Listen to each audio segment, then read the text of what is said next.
নমস্কার, তোমাদের প্রত্যেককে স্বাগত জানাই ক্র্যাক ডাব্লিউবি এক্সাম ইউটিউব চ্যানেলে। এই ক্লাসটিতে আমরা নিয়ে এসেছি ফিজিক্সের একটা অত্যন্ত ইম্পর্টেন্ট টপিক, সেটা হচ্ছে গতি বা মোশন অধ্যায়। তো যেটি তোমাদের আপকামিং বিভিন্ন এক্সামে কাজে লাগবে। বিশেষ করে আমরা যে ক্লাসিক পরীক্ষার জন্য প্রিপারেশন নিচ্ছি সেই ক্ষেত্রেও এই টপিকটি অত্যন্ত ইম্পর্টেন্ট।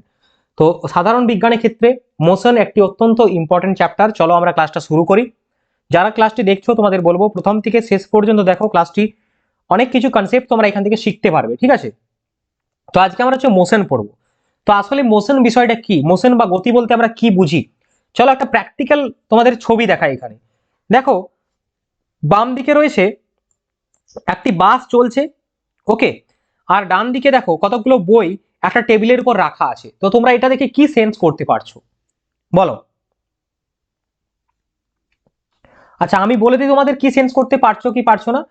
তো এখানে একটা বিষয় তোমরা ভালো করে লক্ষ্য করে দেখো, যে আমরা আমাদের দৈনন্দিন জীবনের চারিপাশে অনেক কিছুই ঘটনা দেখে থাকি যেগুলো চলমান, আবার কতগুলো বস্তু চলমান নয়, মানে স্থির অবস্থায় রয়েছে।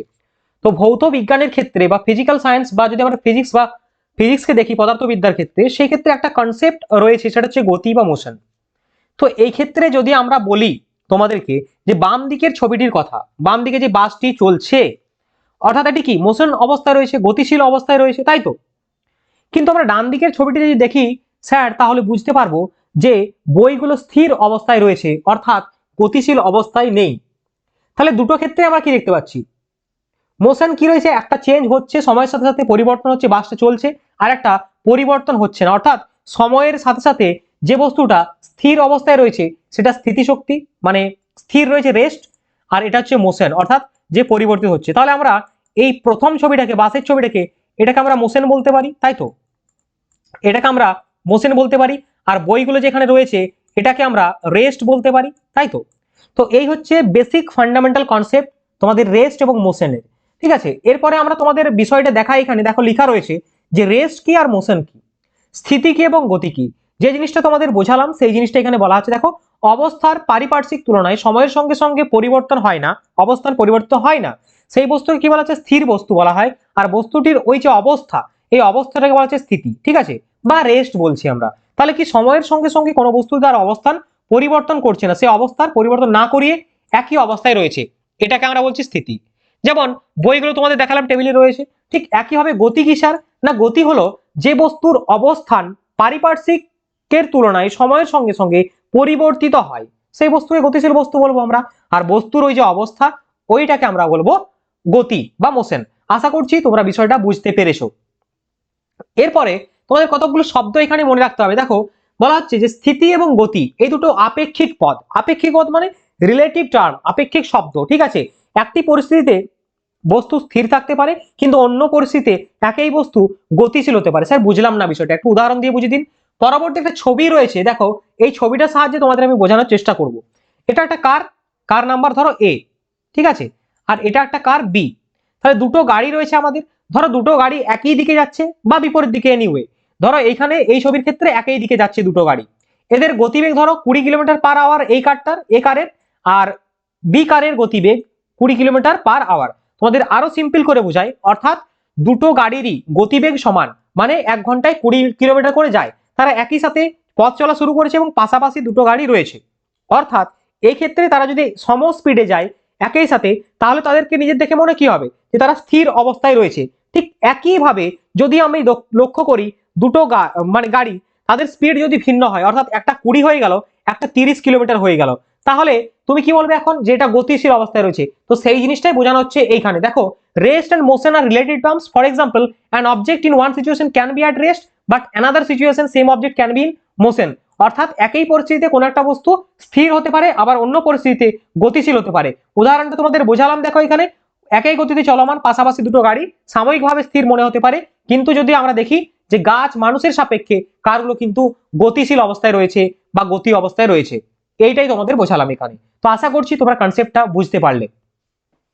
চলো এরপরে আমরা types of motion of body, অর্থাৎ গতির কি কি প্রকারে হয়, মানে গতি কয় প্রকারের হয় এটা আমাদের জানতে হবে, মোশন কয় প্রকারের হয়। তোমাদের এইখান থেকে কিন্তু অনেক রকমের প্রশ্ন হয়, বিশেষ করে তোমরা উদাহরণগুলোতে ফলো করবে।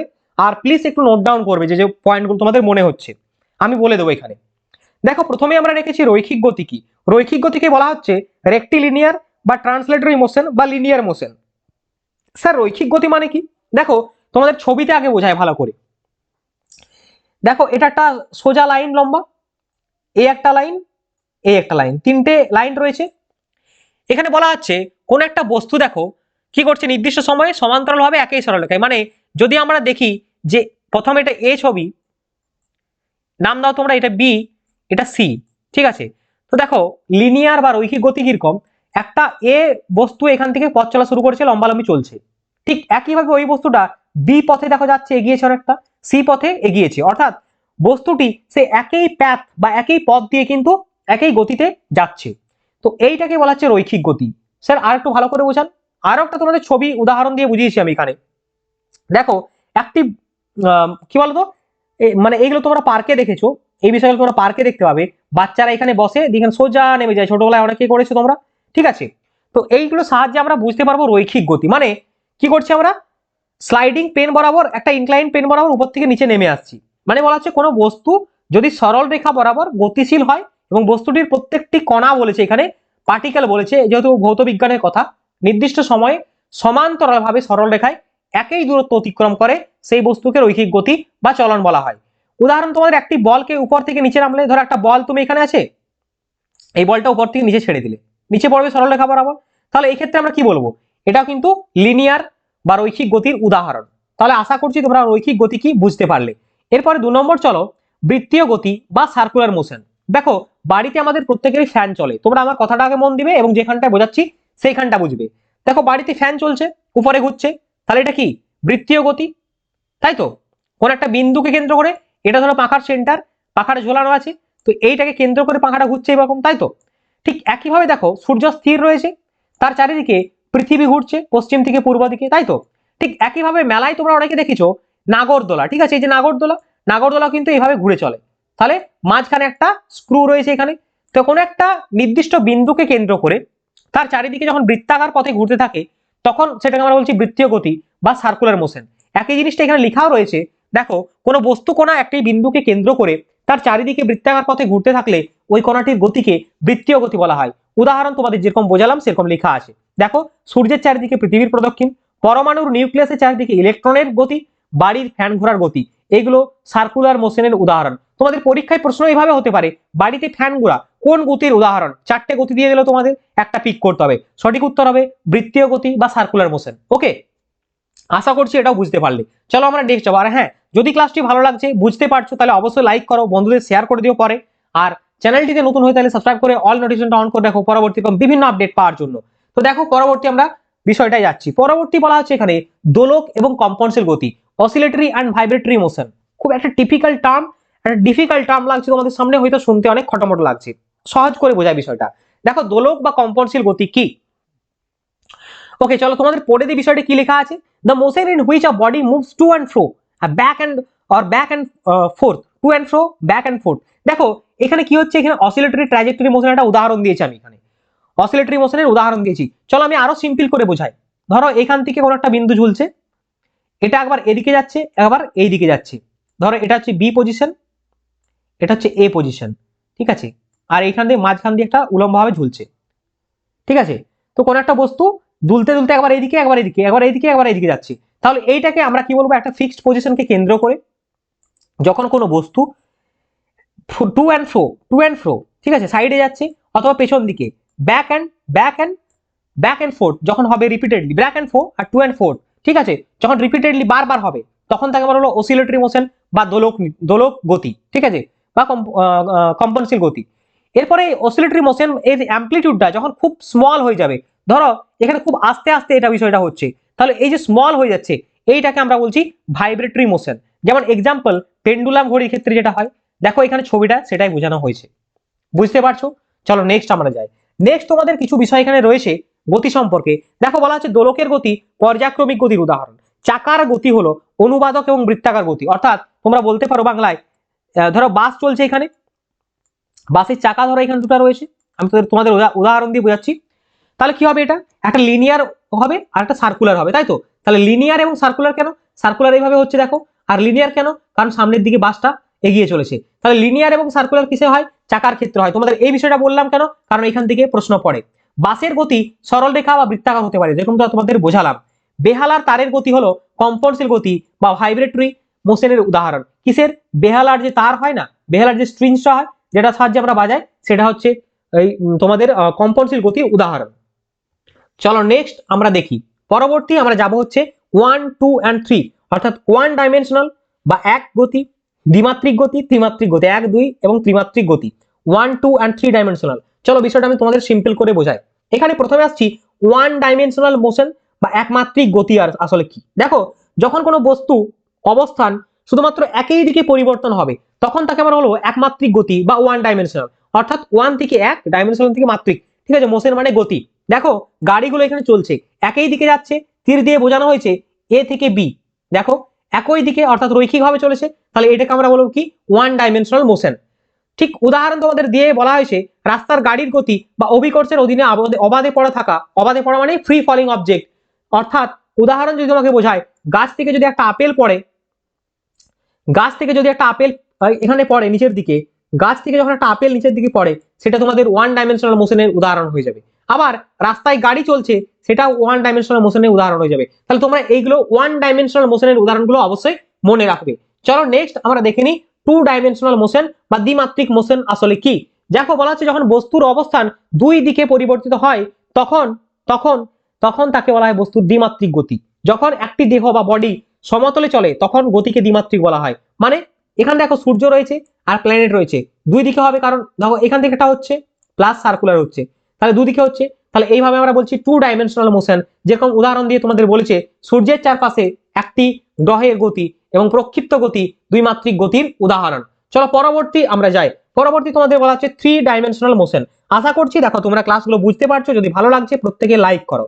এইভাবে আমরা পুরো বিষয়টাকে, পুরো সিলেবাসটা কভার করার চেষ্টা করব। সে ভৌতবিজ্ঞান, তোমাদের biology, chemistry, history, geography, polity, সমস্ত বিষয়। তাহলে থ্রি ডাইমেনশনাল মোশনটা কি আমরা বুঝে নেব এখন। দেখো আকাশে ঘড়ি উড়ছে, আকাশে ঘড়ি উড়ছে, এই ঘড়ি উড়ার উদাহরণ থ্রি ডাইমেনশনাল গতির উদাহরণ। কেন স্যার? কারণ যখন বস্তুর অবস্থান তিন দিকে পরিবর্তিত হয়, তিন দিকে মানে এক্স ওয়াই জেড। যদি তোমাকে বলি এক্স ওয়াই জেড কিরকম স্যার? এক্স ওয়াই জেড যদি আমরা বলা হয় এরকম ওয়াই, এখানে এক্স, আর এখান থেকে যদি জেড ধরি আমরা, তাহলে তিন দিকে যে পরিবর্তন হচ্ছে এটাকে আমরা বলছি three dimensional motion. Three dimensional মোশনের উদাহরণ দিন স্যার, তোমাদের জাস্ট উদাহরণ পড়বে। ত্রিমাত্রিক গতির উদাহরণ কি স্যার? আকাশে পাখি উড়ার গতি, যখন পাখি উড়বে আকাশে, এটা তোমাদের বিসিএস ছিল, ঠিক আছে। আকাশে ঘুড়ি উড়ানোর গতি, এগুলো ত্রিমাত্রিক গতির উদাহরণ। এগুলো অবশ্যই তোমরা নোট ডাউন করে রেখো। চলো নেক্সট আমরা দেখে নিই পরবর্তী গতির সাথে সম্পর্কিত কিছু টার্ম, অর্থাৎ টার্ম বা শব্দ রিলেটেড টু মোশন, এইটা আমরা এখন দেখবো। তো চলো আমরা দেখে নিই এখন কতগুলো শব্দ যা মোশনের সাথে যুক্ত। প্রথমে বলা হচ্ছে দেখো রেফারেন্স পয়েন্ট বা উৎসবিন্দু। তোমাদের ভয় পাওয়ার কিছু নেই, এখানে ভৌত বিজ্ঞান বা ফিজিক্স মানে আমি তোমাদের খুব সহজ করে বোঝানোর চেষ্টা করছি যতটা বোঝানো যায়। দেখো রেফারেন্স পয়েন্ট মানে কি, ধরো তোমরা দুজন বা পাঁচজন বন্ধু দাঁড়িয়ে আছো, একটা উদাহরণ নাও তুমি। ধরো তুমি এক জায়গায় দাঁড়িয়েছো, তোমাকে কেন্দ্র করে বা তোমাকে লাইন দিয়ে তোমার চারপাশে আরো অনেকগুলো বন্ধু দাঁড়িয়ে আছে, ধরো 5জন কি 10জন বন্ধু দাঁড়িয়ে আছে, অর্থাৎ সেই ক্ষেত্রে তুমি হলে রেফারেন্স পয়েন্ট। ঠিক একইভাবে ভৌত বিজ্ঞানের কথায় যদি আমরা আসি, একটি স্থির বিন্দুকে বা একটি স্থির বস্তু যার প্রতি প্রদত্ত বডি তার অবস্থার পরিবর্তন করে তাকে রেফারেন্স পয়েন্ট বলা হয়। খুবই ডিফিকাল্ট লাগবে বিষয়টা, চলো আমি এখানে উদাহরণ দিয়ে বোঝাই। দেখো এইটা একটা বিন্দু, কোনটা স্যার? এইখানে ধরো তিনটে অবজেক্ট রয়েছে, তিনটে বস্তু রয়েছে, X Y Z, X Y আর জেড। এই এক্স ওয়াই জেড তিনটে অবজেক্ট কাকে কেন্দ্র করে রয়েছে? ও রেফারেন্স পয়েন্টকে কেন্দ্র করে রয়েছে, তাহলে এটাই হচ্ছে রেফারেন্স পয়েন্ট, আর কিছুই নয়। এরপরে তোমাদের বলা হচ্ছে পজিশন বা অবস্থান কি। অবস্থান কি স্যার? না, অবস্থান হলো সেই বিন্দু যেখানে একটি বস্তু রেফারেন্স পয়েন্টের সাথে উপস্থিত থাকে। একটা ছবি তোমাদের দিয়েছি, সহজভাবে বুঝতে পারবে। দেখো রেফারেন্স পয়েন্ট হিসাবে একটা মানুষ, তারপরে একটা বাস রয়েছে ইনিশিয়াল পজিশন আর ফাইনাল পজিশন। শব্দগুলো তোমাদের কঠিন লাগতে পারে, চলো বোঝাই। একটা বাস যেখানে ছাড়লো, যখন ছাড়ছে সেটা হচ্ছে তার প্রাথমিক অবস্থা, আর যেখানে গিয়ে দাঁড়ালো সেটা তার টাইম ফাইনাল পজিশন বা শেষ অবস্থা তোমরা ধরতে পারো। অর্থাৎ তোমাদেরকে যদি বলা হয় তাহলে বাসটির প্রাথমিক অবস্থা কোথায় আর শেষ অবস্থা কোথায়, কার সাপেক্ষে আমরা করছি? রেফারেন্স পয়েন্টের সাপেক্ষে আমরা করছি। কার সাপেক্ষে? রেফারেন্স পয়েন্টের সাপেক্ষে করছি, তখন সেটা হয়ে যাবে পজিশন। বুঝতে পারলে? তাহলে ইনিশিয়াল পজিশন আমরা কখন বলবো? যখন বাসটা ছাড়ছে। কার সাপেক্ষে? রেফারেন্স পয়েন্টের সাপেক্ষে। Time equal to 0। ইনিশিয়াল পজিশনের সময় কখন কত হয়? 0 হয়। আর টাইম টি সেকেন্ড হয়। অর্থাৎ ফাইনাল পজিশনে গেলে, অর্থাৎ প্রাথমিক অবস্থা থেকে ধরো তুমি কোনো একটা জায়গায় হাঁটা শুরু করলে, যেখানে শেষ করলে, তাহলে হাঁটা শুরু করার সময় তোমার 0, দূরত্ব ছিল, লাস্টে গিয়ে তোমার সময় হবে বেশি। এটাই তোমাকে বোঝানো হচ্ছে, আমি জাস্ট ছবির সাহায্যে উদাহরণ দিয়ে বিষয়টি বোঝালাম। চলো পরবর্তী বিষয়টা আমরা কি দেখি। পরবর্তী ডিস্টেন্স রয়েছে। ডিস্টেন্স মানে দূরত্ব, তোমরা সকলেই জানো, কিন্তু এই ডিস্টেন্সকে আমরা ভৌতবিজ্ঞান বা ফিজিক্সের পরিভাষায়, আমাদের কম্পিটিটিভ এক্সামের পরিভাষায় কি বলবো সেটা একটু দেখে নেব। বলা হচ্ছে সময়ের সঙ্গে একটি বস্তু বা কণার অবস্থানের পরিবর্তন হলে তার প্রাথমিক এবং অন্তিম অবস্থানের মাঝে যে অতিক্রান্ত দূরত্ব, পথের দৈর্ঘ্য, তাই হলো ওই বস্তু বা কণা দ্বারা অতিক্রান্ত দূরত্ব। তাহলে ডিস্টেন্স কি, হোয়াট ইজ ডিস্টেন্স, তোমাকে যদি ম্যাথামেটিক্স এর ভাষায় বলা হয় ডিস্টেন্স মানে কি, তোমরা ভাববে স্যার কি বলছেন, ম্যাথামেটিক্স, ফিজিক্স, কেমিস্ট্রি কিছুই বুঝতে পারছি না, চলো আমি সিম্পল করে বোঝাই। ডিস্টেন্স মানে হচ্ছে তুমি কতটা পথ গেলে, কত সময়ে গেলে, অর্থাৎ টি কে ধরে নাও সময় বা টাইম, এবং কতটা পথ, টি কে ধরে নাও সময়, আর কত স্পিডে গেলে, এখানে এস ধরে নাও, অর্থাৎ তোমার স্পিডটা কত ছিল, ধরে নাও তুমি টি, টাইম হচ্ছে তোমার 1 ঘন্টা লেগেছে, স্পিড ছিল তোমার হচ্ছে 20 কিলোমিটার/আওয়ার, অর্থাৎ 20 কিলোমিটার করে, তাহলে তোমার দূরত্ব কত হবে, 1 ঘন্টায় তুমি গেছো, তাহলে এটা হবে যে তোমার 20 কিলোমিটার ডিস্টেন্স হয়ে যাবে। কত হবে, 20 কিলোমিটার ডিস্টেন্স হয়ে যাবে, ঠিক আছে। তাহলে এটাই বলা হচ্ছে, বলছে একটি বস্তু বা কণার অবস্থানে পরিবর্তন হলে তার প্রাথমিক এবং অন্তিম অবস্থান, অর্থাৎ যে ইনিশিয়াল পজিশন এবং ফাইনাল পজিশন, তার মাঝে যে দূরত্ব, অর্থাৎ এই দূরত্বটা তুমি ধরো অতিক্রান্ত করেছো 1 ঘন্টায় 20 কিলোমিটার/আওয়ারে, তাহলে ডিস্টেন্স হয়ে যাবে তোমার 20 কিলোমিটার, ঠিক আছে।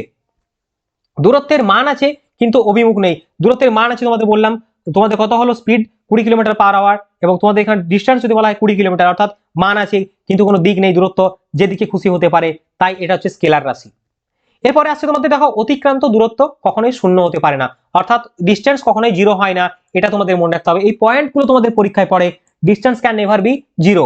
দূরত্বের এসআই একক কি স্যার, এসআই একক তোমাদের পরীক্ষায় জিজ্ঞেস করে, আমরা ইউনিটের চ্যাপ্টারেও পড়েছি, এখানে আরেকবার দেখে নেব। এসআই এককের তোমাদের হচ্ছে মিটার, আর সিজিএস এককের যে ইউনিট সেটা হচ্ছে সেন্টিমিটার, তোমরা অবশ্যই এগুলো নোট ডাউন করে নিও। চলো পরবর্তী আমরা বিষয়টি দেখি, দ্রুতি। দ্রুতি বা স্পিড কি, স্পিড হচ্ছে স্যার সহজ কথায়, স্পিড মানে এস, এস মানে এখানে d/t, অর্থাৎ কত দূরত্ব আমি কত সময়ে গেলাম, এটা হচ্ছে তোমার স্পিড বা দ্রুতি। বলা হচ্ছে একটি কণা বা বস্তুর সময়ের সাপেক্ষে অবস্থানে যে পরিবর্তনের হার, ওই কণা বা বস্তুটির দ্রুতি বলা হয় তাকে, অথবা কোনো বস্তু বা কণা একই সময়ের ব্যবধানে যে দূরত্ব অতিক্রম করে তাকে কণা বা বস্তুটির দ্রুতি বলা হয়। তোমরা আমার এই ইকুয়েশনগুলো দেখবে, আমি যেগুলো বলছি খুব সহজ হবে, তারপরে তোমার থিওরিগুলো অবশ্যই নোট ডাউন করে পড়ে নেবে। দেখো স্পিড বলা হচ্ছে, এখানে লেখা রয়েছে ডিস্টেন্স ট্রাভেল, কতটা দূরত্ব গেছো আর কত সময়ে গেছো তাকে ভাগ করে দিলে আমরা স্পিড পেয়ে যাব। ওকে, নেক্সট হচ্ছে দ্রুতির এসআই একক কি, মিটার পার সেকেন্ড। দ্রুতির এসআই একক কি, মিটার পার সেকেন্ড। আচ্ছা সিজিএস একক কি স্যার, সেন্টিমিটার পার সেকেন্ড। দ্রুতি একটি স্কেলার রাশি না ভেক্টর রাশি, স্কেলার রাশি, কারণ এর মান এবং অভিমুখ নেই কিন্তু মান আছে, তাই এটি স্কেলার রাশি। তোমাদের পরীক্ষায় এরকম পড়বে যে which one of the following is a scalar রাশি, which one of the following is a vector রাশি, নিম্নের কোনটি একটি স্কেলার রাশির উদাহরণ, নিম্নের কোনটি একটি ভেক্টর রাশির উদাহরণ, তোমাদের এইখান থেকে প্রশ্ন পড়বে। তো দ্রুতি হচ্ছে একটি স্কেলার রাশি, কারণ এর মান আছে, কোনো অভিমুখ নেই।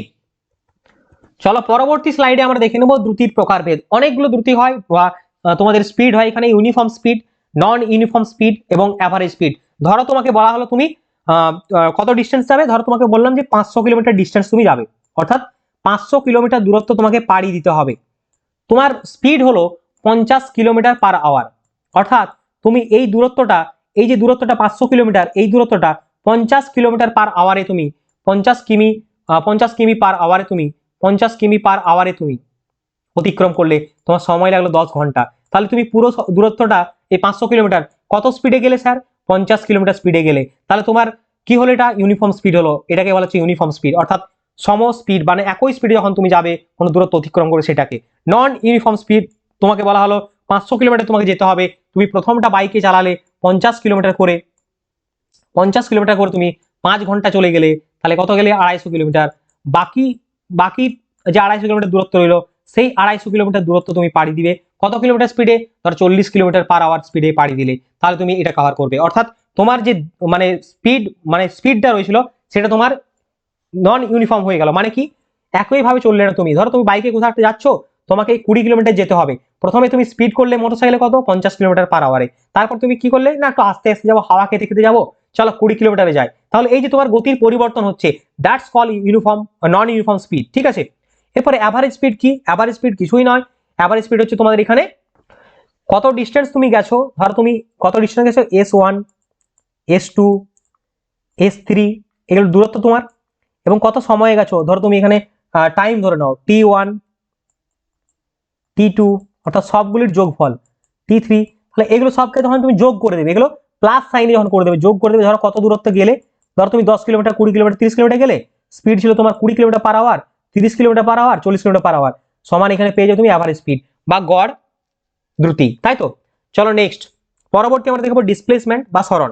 সময়ের সঙ্গে একটি বস্তু বা কণার অবস্থানের যে পরিবর্তন হয় তার প্রাথমিক এবং অন্তিম অবস্থানের মাঝের যে সরলরৈখিক দূরত্ব হলো বস্তু বা কণাটির সরণ। স্যার কিছু বুঝতে পারলাম না, সহজ করে বুঝিয়ে দিন। চলো আমি বলছি।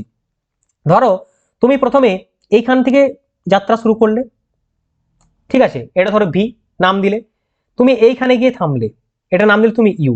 অর্থাৎ এই যে মাঝের দূরত্বটা, এই যে মাঝের দূরত্বটা তুমি অতিক্রম করলে, তো ধরো এটা 10 কিলোমিটার। স্যার এখানে কি লেখা রয়েছে? সময়ের সঙ্গে একটি বস্তু বা কণা, ধরো তুমি একটা বস্তু, এখান থেকে এখানে গেলে 10 কিলোমিটার যেতে সময় লাগলো তোমার 2 ঘন্টা। তাহলে সময়ের সাথে সাথে কোনো বস্তু বা কণা তার প্রাথমিক অবস্থা অর্থাৎ ভি থেকে অন্তিম অবস্থান অর্থাৎ ইউ পর্যন্ত দূরত্বই হলো কণাটি বা বস্তুটির সরণ বা ডিসপ্লেসমেন্ট। তাহলে খুব ভালোভাবে বুঝতে পারলে তোমরা। অর্থাৎ প্রাথমিক অবস্থা থেকে অন্তিম অবস্থা পর্যন্ত মাঝখানে যে দূরত্ব, সেটাই হচ্ছে এখানে ডিসপ্লেসমেন্ট। অর্থাৎ কোনো একটা বস্তু যদি এখানে থাকে, তাহলে এখান থেকে এখানে সরণ হলো। ঠিক এখানে বলা হচ্ছে কি, যে ডিসপ্লেসমেন্ট একটি ভেক্টর রাশি, তোমাদের এইগুলো বেশি করে ফোকাস করতে হবে। ডিসপ্লেসমেন্ট বা সরণ এর এসআই একক কি স্যার? সিজিএস পদ্ধতি, মিটার হচ্ছে সিজিএস পদ্ধতিতে, আর এসআই পদ্ধতিতে, সরি এসআই একক হচ্ছে মিটার এবং সিজিএস একক হচ্ছে সেন্টিমিটার। এসআই একক মিটার আর সিজিএস একক সেন্টিমিটার। আর একটি গতিশীল বস্তুর সরণ শূন্য হতে পারে, ডিসপ্লেসমেন্ট শূন্য হতে পারে, এইটা তোমাকে বলা হচ্ছে। চলো আমি ডিসপ্লেসমেন্ট শূন্য হতে পারে এটা একটু তোমাদের বোঝানোর চেষ্টা করি এখানে। চলো তোমাদের ডিসপ্লেসমেন্ট বিষয়টা বোঝায় এখানে। ধরো তুমি এখান থেকে কোন একটা পয়েন্ট রয়েছে, এই পয়েন্ট থেকে তুমি এই পয়েন্টে গেলে, ধরো এই পয়েন্টের নাম দিলে হচ্ছে বি, এই পয়েন্টের নাম ছিল হচ্ছে এ, এর দূরত্ব হচ্ছে ধরো 3 মিটার। বি থেকে তুমি সি গেলে, ধরো সি এর দূরত্ব হচ্ছে 4 মিটার।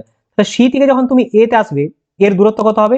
ধরো 5 রয়েছে এখানে। তাহলে তোমার ডিসপ্লেসমেন্ট কত হলো তোমাকে যদি জিজ্ঞেস করা হয়, ডিসপ্লেসমেন্ট হয়ে যাবে তোমার হচ্ছে এখানে সিম্পল ইকুয়েশন, তোমরা জানো এটা, যেটা করবে হচ্ছে, আচ্ছা তোমাদের এখানে 5টা বলে দিলাম, এটা ধরো বাদ দাও তুমি, 3 স্কোয়ার করে দিবে, অর্থাৎ AB square plus BC square অর্থাৎ 4 square equals to AC square. AC square মানে এখানে ডিসপ্লেসমেন্ট হয়ে যাবে, ঠিক আছে। অর্থাৎ তোমরা যদি 3 3 9 আর 4 4 16 করো, 16 9 25 হবে, তাহলে 25 যদি আন্ডার রুট করো তাহলে 5 হয়ে যাবে, তাহলে এটা হবে 5, তাহলে ডিসপ্লেসমেন্ট কত হলো? 5। এইভাবে তোমাদের ইকুয়েশন বার করতে হবে এখানে। যাই হোক, চলো নেক্সট তোমাদের দেখিয়ে দিই। এখানে ধনাত্মক এবং ঋণাত্মক হতে পারে, অর্থাৎ displacement can be positive and negative, এবং ডিসপ্লেসমেন্ট এবং দূরত্বের অনুপাত 1 বা 1 এর কম, অর্থাৎ ডিসপ্লেসমেন্ট স্পিড, ডিসপ্লেসমেন্ট এবং ডিস্টেন্স এদের যে রেশিও সেটা কিন্তু 1 হবে বা 1 এর বেশি হবে, গ্রেটার দেন 1, ঠিক আছে। চলো নেক্সট তোমাদের দেখায়, পরবর্তী স্লাইডে রয়েছে বেগ বা ভেলোসিটি। দেখো সময়ের সঙ্গে সঙ্গে একটি নির্দিষ্ট দিকে কোনো সচল বস্তুর অবস্থানের পরিবর্তনের হারকে বলা হয় বস্তুর বেগ। The time rate of change displacement of a body is called its velocity. বেগ সমান কি? বেগ হচ্ছে সরণ অর্থাৎ ডিসপ্লেসমেন্ট। সরণ মানে এখানে ডিসপ্লেসমেন্ট একটু আগে তোমাদের দেখালাম, অর্থাৎ ডিসপ্লেসমেন্ট ডিভাইডেড বাই টাইম, এটা হচ্ছে বেগ বা ভেলোসিটি, তাই তো। বস্তুর গতি বা গতির দিক বা উভয় পরিবর্তন হতে পারে, অর্থাৎ বস্তুর গতি বা গতির দিক মানে হচ্ছে ভেলোসিটি, ভি ধরা তুমি, এটাও পরিবর্তন হতে পারে, ক্যান বি চেঞ্জ, অ্যান্ড দিক যে ডাইরেকশন সেটা যে কোনো দিকেই হতে পারে। বস্তুর বেগ ধনাত্মক, ঋণাত্মক, শূন্য হতে পারে। তাহলে তোমাদের এই বিষয়গুলো মনে রাখতে হবে, ছোট ছোট পয়েন্ট, এগুলো কিন্তু কম্পিটিটিভ এক্সামে তোমাদের আসে। এরপরে প্রকারভেদগুলো যেগুলো তোমাদের আগে দেখালাম, যে ইউনিফর্ম স্পিড কি, ইউনিফর্ম ভেলোসিটি কি, যদি সম ভেলোসিটি হয়, অসম ভেলোসিটি কি, নন ইউনিফর্ম ভেলোসিটি, আর অ্যাভারেজ ভেলোসিটি কি, যেরকম তোমাদের আগের যে দ্রুতিতে দেখালাম স্পিডে, ঠিক একই জিনিসের কনসেপ্টটা এখানেও কাজে লাগবে, খালি সেখানে স্পিড ছিল, এখানে হয়ে যাবে ভেলোসিটি। ওকে, তাই আমি এই বিষয়টা বোঝাচ্ছি না, এখানে স্কিপ করে যাচ্ছি। চলো নেক্সট তোমাদের দেখিয়ে দিই অ্যাক্সেলারেশন কি, খুবই ইম্পর্টেন্ট। এইখান থেকে অনেক প্রশ্ন হয় তোমাদের। এখান থেকে কিরকম প্রশ্ন হয় স্যার? না কোনো বস্তুর বেগ যদি পরিবর্তিত হতে থাকে, তাহলে সময়ের সাপেক্ষে বেগ পরিবর্তনের যে হার, সেইটাকে আমরা বলবো ত্বরণ বা অ্যাক্সেলারেশন। এটি একটি ভেক্টর রাশি, SI unit metre per second square, আর ত্বরণ সমান কি? বেগের পরিবর্তন আপন টাইম। ওকে, চলো এখানে সমত্বরণ হয়, অসমত্বরণ হয়। এই সমত্বরণ এবং অসমত্বরণ মানে কি, এটা আমাকে একটু বুঝিয়ে দিন স্যার। সমত্বরণ এবং অসমত্বরণের কনসেপ্টটা ঠিক এইরকম, যে তোমাদের এক্ষেত্রে কি বলতো, যে অ্যাক্সেলারেশন রয়েছে, সমত্বরণ তখনই হবে যখন সমান গতিতে কি হবে? অ্যাক্সেলারেট হবে। কি হবে? সমান গতিতে অ্যাক্সেলারেট হবে, মানে স্যার না কোনো বস্তুর বেগ যদি পরিবর্তন হয় কি বলতো, সমান সময়ের ব্যবধানে, ইকুয়াল ইন্টারভাল অফ টাইমের ক্ষেত্রে, তাহলে সেটি সমত্বরণ হবে। আর যদি আনইকুয়াল ইন্টারভাল অফ টাইমের ক্ষেত্রে বস্তু সরণ হয়, তাকে বলবো অসমসত্ব ত্বরণ বা অসম ত্বরণ। ঠিক আছে, ত্বরণকে আমরা ইংরেজিতে ছোট হাতের এ লেটার দিয়ে আমরা প্রকাশ করি। আর একটি বস্তু সমবেগে গতিশীল হলে তার ত্বরণ থাকে না, অর্থাৎ যদি একই অ্যাক্সেলারেশন হয় তাহলে তার কোনো গতিশীল থাকে না। একটি বস্তুকে অভিকর্ষের বিপরীতে উপর দিকে ছুঁড়লে কি হয় দেখো, বস্তুটির বেগ ক্রমশ কমতে থাকে। অর্থাৎ ধরো এইখান থেকে তুমি একটা বস্তুকে উপর দিকে ছুঁড়ছো, তাহলে বস্তুটির বেগ কি হবে, ক্রমশ কমতে থাকবে, এবং অ্যাট দ্য এন্ড পয়েন্ট বস্তুটির স্পিড কি হয়ে যাবে, 0 হয়ে যাবে। সর্বোচ্চ উচ্চতায় তাৎক্ষণিকভাবে বেগ 0 হয়ে যাবে, কিন্তু বস্তুর উপর অভিকর্ষ ত্বরণ ক্রিয়াশীল থাকবে, মানে অভিকর্ষ যে অ্যাক্সেলারেশন সেটা কিন্তু ক্রিয়াশীল থাকবে। তো এই ক্ষেত্রে ভি মানে হচ্ছে ভি দেওয়া আছে velocity equals to u plus at. তোমার সিম্পল এই উদাহরণটা বুঝো, এখানে এখানে ইউ মানে ফাইনাল কি, ফাইনাল ভেলোসিটি। এখানে প্রথমে এ মানে হচ্ছে এক্সেলারেশন, টি মানে হচ্ছে টাইম, অর্থাৎ এইখান থেকে কতটা সময়ে গেল, ঠিক আছে, এটাই হচ্ছে ভি বা ভেলোসিটি তোমাকে দেওয়া হয়েছে। বস্তুর প্রাথমিক অবস্থায় চলতে শুরু করলে তার প্রাথমিক ত্বরণ 0 হবে, অর্থাৎ যখন এইখান থেকে শুরু করছে, এই যে ভি কে যদি আমরা ধরি, তাহলে এটি কি হবে, 0 হবে, অ্যাট দ্য এন্ডও 0 হবে, মাঝখানে যেটা এ প্লাস টি ইউ হয়ে যাবে যতটা গেল, তাহলে এইটা কি হয়ে যাবে, ভি হয়ে যাবে, ভেলোসিটি হয়ে যাবে। বস্তুর প্রাথমিক অবস্থায় চলতে শুরু করলে তার প্রাথমিক ত্বরণ 0 হবে, এটাই বলা হয়েছে এখানে। চলো নেক্সট তোমাদের দেখিয়ে দিই ফ্রিলি ফলিং অবজেক্ট। এই অবাধে পতনশীল বস্তু বা ফ্রিলি ফলিং অবজেক্ট এইখান থেকে তোমাদের হয়। ফ্রিলি ফলিং অবজেক্ট আমরা জানি সকলে, কারণ এইখান থেকেই কিন্তু যে আপেল পড়ার গল্প সেটাই এসছে। তো সেটা আমাদের এখানে বলছি, দেখো বলা হচ্ছে মহাকর্ষ বলের অধীনে পৃথিবীর দিকে পতিত হওয়া বস্তুগুলোকে মুক্তভাবে পতনশীল বস্তু বলা হয়। এই ধরনের পতনকে মুক্ত পতন বা ফ্রিলি ফলিং অবজেক্ট বলা হয়। কিরকম স্যার, মহাকর্ষ বলের অধীনে মানে আন্ডার দ্য গ্র্যাভিটি, আর্থের গ্র্যাভিটি রয়েছে, পৃথিবীর প্রত্যেকটি বস্তু তার নিজের কেন্দ্রের দিকে আকর্ষণ করে। ঠিক একইভাবে একটা পাথর যখন উপর দিকে ছুঁড়ে দিই আমরা, সেটা আবার নিচের দিকে পড়ে আসে, উপর দিকে উঠে যায় না। গাছ থেকে আপেল পড়ে নিচের দিকে পড়ে, তাই তো। তার উপর পৃথিবী পৃষ্ঠের অভিকর্ষজ ত্বরণ কাজে লাগে। কিরকম স্যার, পৃথিবী পৃষ্ঠের যে অভিকর্ষজ ত্বরণ তার মান হচ্ছে 9.8 মিটার পার সেকেন্ড স্কোয়ার। তোমাদের এইটা জিজ্ঞেস করে পরীক্ষায়, তো তোমরা এইটা অবশ্যই নোট ডাউন করে নেবে, এটা অবশ্যই নোট ডাউন করবে। এখানে লেখা রয়েছে পৃথিবী পৃষ্ঠের কাছে অভিকর্ষ ত্বরণের মান 9.8 মিটার পার সেকেন্ড। এটাকে ছোট হাতের জি দ্বারা আমরা প্রকাশ করি। যদি জি এর মানের অবাধে পতনশীল ভর থেকে স্বাধীন হলেও একটি পালক উচ্চতা থেকে মুক্তির সময় একটি মুদ্রার চেয়ে অনেক ধীরে ধীরে পড়ে। তোমাদের বিষয়টা বোঝায়, এখানে লেখাগুলো বুঝতে পারছো না হয়তো। ধরো একটা নির্দিষ্ট উচ্চতা থেকে এইখান থেকে তুমি কোনো একটা পালককে আর কোনো একটা পাথরকে নিচের দিকে ফেলছো, তাহলে কি হবে, দেখো এক্ষেত্রে কি হবে বলতো, এক্ষেত্রে কোন বস্তুটা আগে পড়বে বলো, এক্ষেত্রে আমাদের যে বস্তুটা ভারী বেশি সেই বস্তুটা আগে পড়বে। কারণ কি, মুদ্রার ওজন ভারী, পালকটা হালকা, তাহলে পালকটা দেরিতে পড়বে। কারণ এখানে মাস, বস্তুর যে মাস বা এম রয়েছে, সেই এম বা মাসের উপরে মানে বিপরীত দিক থেকে এয়ার প্রেসার কাজ করবে, বায়ুর চাপ কাজ করবে, যার জন্য কি হবে, যে আন্ডার দ্য গ্র্যাভিটি প্লাস বস্তুর যে মাস রয়েছে, সেই দুটো যখন একসাথে ক্রিয়াশীল হবে, যেটা ভারী বস্তু সেটা আগে মানে তাড়াতাড়ি নিচের দিকে পড়বে, এবং যেটা হালকা বস্তু সেটা ধীরে ধীরে পড়বে।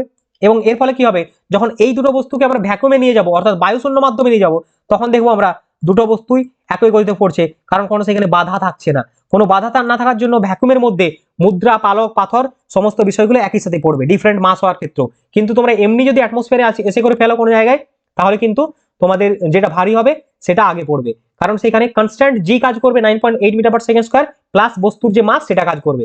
ঠিক আছে, চলো নেক্সট তোমাদের কিছু দেখিয়ে দিই বিষয়, যে ফ্রিলি ফলিং অবজেক্টের কারণ কি। দেখো, যদি কোনো বস্তু উলম্বভাবে নিচের দিকে পড়ে, তাহলে কি হবে, অভিকর্ষের কারণে ত্বরণকে ধনাত্মক হিসাবে ধরা হবে। অর্থাৎ যদি ভার্টিক্যালি কোনো বস্তু নিচের দিকে পড়ে, ভার্টিক্যালি, তাহলে সেটাকে আমরা পজিটিভ ধরবো। এর যে অ্যাক্সেলারেশন, অর্থাৎ অ্যাক্সেলারেশন, সেটাকে আমরা পজিটিভ ধরবো। একটু আগে তোমাদের ত্বরণ বুঝিয়েছি, তাহলে ত্বরণকে আমরা কি বলবো, পজিটিভ বলবো। যদি কোনো বস্তু উলম্বভাবে উপরের দিকে পড়ে, অর্থাৎ ঠিক এইভাবে যায়, তাহলে তাকে আমরা ঋণাত্মক বলবো। ঠিক আছে, কি বলবো, ঋণাত্মক বলবো। যদি একটি বস্তু একটি উচ্চতা থেকে অবাধে ফেলা হয়, তাহলে প্রাথমিক বেগ 0 হয়। অর্থাৎ এইখান থেকে যখন কোনো একটা বস্তুকে ফেলছো তুমি নিচের দিকে, এর যে প্রাথমিক অর্থাৎ ইউ ভেলোসিটি এখানে কি হবে, 0 হবে। তোমার যদি ফাইনাল পজিশনে এন্ড পজিশন আসো, সেখানেও 0 হবে। অর্থাৎ ভি চূড়ান্ত বেগ সেটাও কিন্তু 0 হয়, ইউও কি হয়, ইউও 0 হয়। কোনো একটি বস্তুকে উপরের দিকে ছুঁড়তে যে পরিমাণ সময় লাগে, অর্থাৎ কোনো একটা বস্তুকে ধরো এই পজিশন থেকে উপর দিকে তুমি ছুঁড়ছো, যে সময়টা লাগবে ঠিক একইভাবে এই পজিশন থেকে নিচের দিকে আসতে একই সময় লাগবে। কোনো একটি বস্তুকে উপর থেকে নিচের দিকে ফেলতে একই সময় লাগবে, এটাই তোমাকে বলা হচ্ছে। এইগুলো হচ্ছে ফ্রি ফলিং অবজেক্টের কারণ। এরপরে তোমাদের আরো দুটো কনসেপ্ট রয়েছে, একটা হচ্ছে প্রজেক্টাইল মোশন, আর একটা তোমাদের রয়েছে হচ্ছে এখানে আর একটা জিনিস রয়েছে, এখানে অনেকগুলো বিষয় রয়েছে। চলো প্রজেক্টাইল মোশনটাকে তোমাদের বুঝিয়ে দিই, যে হোয়াট ইজ প্রজেক্টাইল মোশন। কি বলা আছে দেখো, যখন একটি কণা পৃথিবীর পৃষ্ঠের কাছে তির্যকভাবে নিক্ষিপ্ত হয়, তখন এটি পৃথিবীর কেন্দ্রের দিকে নির্দেশিত ধ্রুবক ত্বরণের অধীনে একটা বাঁকা পথ ধরে চলে। আমরা অনুমান করি কি, যে কণাটি পৃথিবীর পৃষ্ঠের কাছাকাছি থাকে। এই ধরনের কণার প্রত্যেক মানে পথকে প্রজেক্টাইল বলা হয়। প্রজেক্টাইল স্যার বুঝলাম না, একটু বুঝিয়ে দেবেন ভালো করে। চলো বুঝিয়ে দিচ্ছি। দেখো, ধরো কোনো একটা বস্তু এখান থেকে তুমি এইভাবে ফেলছো, যখন এই যে উঠছে, এখানে দেখো এই যে উঠছে, এই যে উঠে গেল, এইটা একটা পথ মনে হলো। আর দেখো এইভাবে ঠিক নামছে, পৃথিবী তাহলে এই বিষয়টা একটা প্রজেকশন হলো, তাহলে এটাকে আমরা প্রজেক্টাইল মোশন বলছি। এখানে অনেক কিছু ইকুয়েশন রয়েছে, তোমাদের এত জানার দরকার নেই। প্রজেক্টাইল মোশনের তোমরা উদাহরণগুলো দেখে নেবে পরে, যেখান থেকে তোমাদের প্রশ্ন পড়ে। বলা হচ্ছে বুলেট ফায়ারিং ট্যাঙ্ক সোর্স, অর্থাৎ যখন কোনো একটা ট্যাঙ্ক থেকে গুলি ছোড়া হয় সেটা কিন্তু প্রজেক্টাইল মোশনের উদাহরণ। ধরো এইখানে একটা ট্যাঙ্ক রয়েছে, এইখানে একটা ট্যাঙ্ক রয়েছে, এই ট্যাঙ্ক থেকে ধরো গুলি ছোড়া হচ্ছে, এই ট্যাঙ্ক থেকে গুলি ছোড়া হচ্ছে, এই ট্যাঙ্ক থেকে গুলি ছোড়া হচ্ছে, ঠিক গুলিগুলো এইভাবে যাচ্ছে দিয়ে এইভাবে পড়ছে, তাহলে এটা হচ্ছে প্রজেক্টাইল মোশনের উদাহরণ। ঠিক একইভাবে motion of a rocket after burn out, অর্থাৎ রকেটে আগুন লাগানোর পরে কি হয়, ছেড়ে ছেড়ে ছেড়ে ছেড়ে ধোঁয়া করে চলে যায়। ঠিক একইভাবে এখান থেকে নিচ থেকে ধরো উঠছে উপর দিকে, দিয়ে আবার যখন নিচে নামবে রকেটটা তখন ধোঁয়াটা নিচের দিকে আসবে, তাহলে এটাও কিন্তু রকেটের যে বার্নিং সেটা হচ্ছে প্রজেক্টাইল মোশনের উদাহরণ। একইভাবে বলা হচ্ছে বম যখন ফেলা হয় এরোপ্লেন থেকে, তোমাদের উদাহরণ দিয়ে ছবিগুলো বুঝিয়েছি। দেখো এখানে একটা বম ফেলেছি, টার্গেট পয়েন্ট হচ্ছে আমার এটা, প্লেনটা এখানে উড়ছে 1000 মিটার উচ্চতায়, 500 কিলোমিটার পার আওয়ার স্পিড রয়েছে। বমটা যখন এখানে আমরা ফেলছি কিন্তু পড়ছে তার অনেকটা সামনের দিকে গিয়ে, কারণ প্রজেক্টাইল মোশনের জন্য। এটা তোমাদের বোঝানো হচ্ছে। একইভাবে বোঝানো হচ্ছে, দেখো এখানে the motion of a ball thrown in a horizontal direction, the motion of a ball after hitting the bat. খুব সহজভাবে দেখো এখানে ক্রিকেটে যে আমরা ব্যাট খেলি সেখানে যখন বলটা হিট করছি এইভাবে বলটা আসছে, ঠিক আছে, এটা হচ্ছে প্রজেক্টাইল মোশনের উদাহরণ, তোমাদের পরীক্ষায় পড়বে। বাস্কেটবল দেখো এখানে আমরা বাস্কেটবলে বলগুলো ছুড়ে ফেলছি এইভাবে, এটাও কিন্তু প্রজেক্টাইল মোশনের উদাহরণ। তাহলে এইগুলো হচ্ছে তোমাদের প্রজেক্টাইল মোশনের উদাহরণ। প্রজেক্টাইল মোশনের আরেকটা ভালো উদাহরণ হয় জ্যাভলিন থ্রোয়ার। নীরজ চোপড়াকে তোমরা প্রত্যেকেই ছিল, তাহলে জ্যাভলিন থ্রোয়ার বা ভালা ফেক যারা করে ভালা, ঠিক আছে, সেইটা যখন আমরা ছুড়ছি সেই ক্ষেত্রেও কিন্তু প্রজেক্টাইল মোশন কাজ করছে। দেখো একটা লিনিয়ার ব্যাপার রয়েছে এখানে, একটা প্রজেক্টাইল মোশন কিভাবে হবে, যখন এইভাবে তুলছে একটা এদিকে কাজ করছে কিন্তু এইভাবে এটা নামবে এইভাবে কার্ভড হয়ে, ঠিক আছে, তো এটা কিন্তু প্রজেক্টাইল মোশন। ছবিটা রিয়ালি এখানে তোমরা দেখতে পাচ্ছ। তাহলে প্রজেক্টাইল মোশন জ্যাভলিন থ্রোর ক্ষেত্রে হয়। আর সব থেকে ভালো প্রজেক্টাইল মোশন জ্যাভলিন থ্রোর ক্ষেত্রে স্পিডটা ভালো হয়, 45 ডিগ্রি অ্যাঙ্গেলে। তোমাদের পরীক্ষায় এটা কিন্তু পড়তে পারে, অবশ্যই মনে রাখো। কি বলছেন স্যার, এগুলো বুঝতে পারছি না। চলো এত কিছু বোঝার দরকার নেই তোমাদের, যেগুলো জাস্ট বোঝাচ্ছি তোমরা কনসেপ্টগুলো বুঝে নাও এবং লিখে নাও। সেন্ট্রিপিটাল অ্যাক্সেলারেশন কি? সেন্ট্রিপিটাল মানে কেন্দ্রাতিক, মানে বাইরের থেকে কেন্দ্রের দিকে, অর্থাৎ এখান থেকে যদি কোনো কিছু আমরা কেন্দ্রের দিকে বল প্রয়োগ করি এটা হবে সেন্ট্রিপিটাল, ঠিক আছে, কেন্দ্রাতিক। তো সেন্ট্রিপিটাল অ্যাক্সেলারেশন কি, এখানে অনেক কিছু লেখা রয়েছে। তোমাদের পরীক্ষা এখানে একটা জিনিস পড়ে, তোমরা মনে রেখো, জাস্ট আমি তোমাদের বলে দিচ্ছি, এই ইংরেজিটা না পড়লেও হবে, শুনে নাও গল্পটা। যখন আমরা প্লেন এরিয়া থেকে হিলি বা পার্বত্য অঞ্চলে যাই কি হয় বলতো, পার্বত্য অঞ্চলে অনেক বাঁকা বাঁকা পথ রয়েছে, ঠিক আছে, আঁকা বাঁকা পথ রয়েছে, তো আঁকা বাঁকা পথ রয়েছে এবং গতিও কি হয়, গাড়ি পার্থক্য হয়। তো এর ফলে আমাদের পেটের মধ্যে একটা গড়বড় অবস্থা শুরু হয় এবং যার ফলে আমাদের বমি হয়। এই যে বমি হওয়ার কারণটি, এটা কি তোমাদের জিজ্ঞেস করে, এটা হচ্ছে সেন্ট্রিপিটাল অ্যাক্সেলারেশন। কি? সেন্ট্রিপিটাল অ্যাক্সেলারেশন, ঠিক আছে, কেন্দ্রাতিক ত্বরণ। তাহলে তোমাদের এখানে আমি যদি বোঝাই, এখানে দেখো প্রশ্ন দিয়েও দিয়েছে এখানে ক্লাসের, একটি বৃত্তাকার কক্ষপথে কোনো বস্তু সমদুতিতে চলমান তার কি থাকবে। তোমাদের এখন এমসিকিউ পার্টগুলো আমরা দেখে নেব। এটা হচ্ছে অপরিবর্তিত ত্বরণ হবে, অপরিবর্তিত ত্বরণ। পরবর্তী প্রশ্ন দেখো এখানে, ঋণাত্মক ত্বরণের ক্ষেত্রে কোনো বস্তুর বেগ কি হবে, কমবে, তাই তো। তাহলে তোমাদের ওই যে বললাম বমির উদাহরণটা, ওটা তোমরা মনে রাখো। তো আজকের ক্লাসটিতে আমরা মোশন সম্পর্কে কম বেশি মোটামুটি অনেক স্বল্প সময়ে পুরো বিষয়টা একটা ওভারঅল আইডিয়া নেওয়ার চেষ্টা করলাম। আশা করছি প্রত্যেকে বুঝতে পেরেছো। যদি বুঝতে পারো, আমাদের থিওরি ক্লাস প্রত্যেকটি সাবজেক্ট ওয়াইজ রয়েছে, চলছে, আরো আপকামিং ক্লাস আসবে। ইংলিশের জন্য আমাদের গ্রামার ক্লাস অলরেডি শুরু হয়েছে, ভোকাব ক্লাস চলছে। ইতিহাসের আমরা অ্যানসিয়েন্ট পার্ট কভার করে দিয়েছি, তো আমাদের অলরেডি কিন্তু তোমাদের সায়েন্সের ক্লাসও শুরু হয়েছে। তো চলো, যারা এখনো পর্যন্ত স্ট্যাটিক জিকের ক্লাসগুলো দেখোনি প্রত্যেকে দেখে নাও, সম্পূর্ণ স্ট্যাটিক জিকের ক্লাসও আমাদের ইউটিউব চ্যানেলে কভার করা রয়েছে। আর হ্যাঁ, ফাইনালি যারা আমাদের টেলিগ্রাম গ্রুপে যুক্ত হওনি, ক্র্যাক ক্লাসিক টেলিগ্রাম গ্রুপ রয়েছে, সেখানে প্রত্যেকে জয়েন হয়ে যাও, তোমাদের কাজে লাগবে। তোমরা লোগোটা দেখবে, আমাদের এই লোগোটা থাকবে, এই লোগো দেখে জয়েন হবে। প্রত্যেকদিন ক্লাস আপডেট, কুইজ আপডেট সমস্ত কিছু এখান থেকে পেয়ে যাবে। তো আশা করছি ক্লাসটি ভালো লেগেছে। যদি ভালো লাগে একটা লাইক দাও, বন্ধুদের শেয়ার করো। দেখা হচ্ছে পরবর্তী ক্লাসে। ততক্ষণ সকলে ভালো থাকো, সুস্থ থেকো, বন্দে মাতরম, জয় হিন্দ।